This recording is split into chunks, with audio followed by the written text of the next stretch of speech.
I was a Port Authority staff member in 1993. I went down to the Port Authority cafeteria and went and got a salad and went back out with my salad to the elevators, and two of those Skylobby elevators came down to the 43rd floor. So I got on one of them. It was nobody on it, and after about 30 seconds, it just stopped. I felt like a shudder, and it stopped. There I stood. Now, it turned out that I was in that elevator for the next 5+ hours.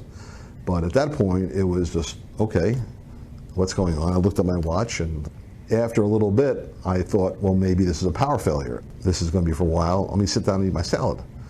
So I sat down on the floor and started, opened my salad, and lights were still on at that point, and I began to smell smoke. And it started to be more smoky, and just gradually, very, very gradually, but it was a very engine-y type smoke.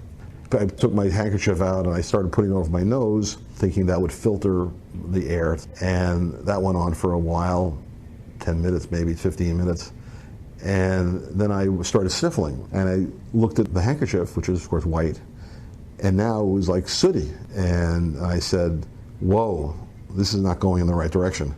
Then it suddenly occurred to me that I might not get out of there. This is serious. I'll probably just kind of get drowsy and then be unconscious. And so let me write something down. Let me write a note to my family.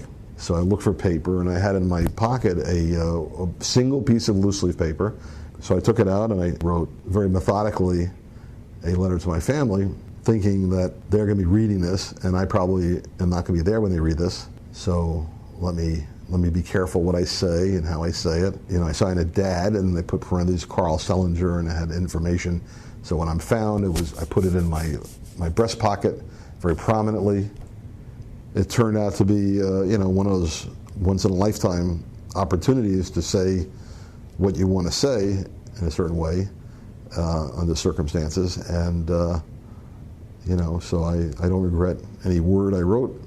When I started it to when I ended it, it was maybe about 15-20 minutes. Fortunately, I did this at that time because not long afterwards the lights went out. It was blacker than black, and I couldn't have written that note in the dark.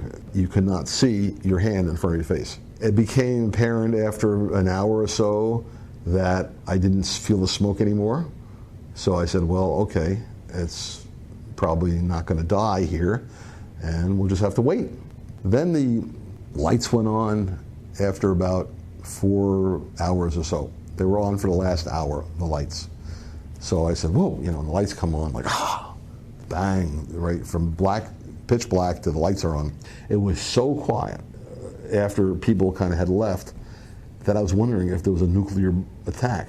And like, how could this be so quiet? You put your head to the wall type thing, there was nothing. And so it was a really eerie feeling. What finally ended it was I had my ear against the wall, and all of a sudden the wall moves. Oh!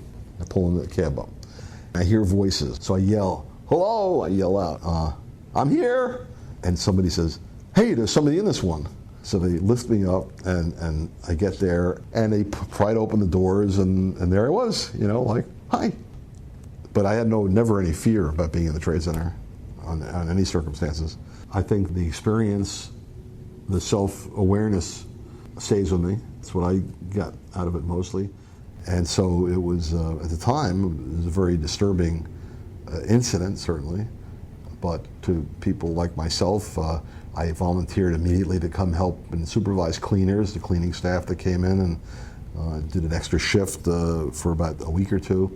So, but that's the pitching in. That was kind of the way the Port Authority staff would do things. And to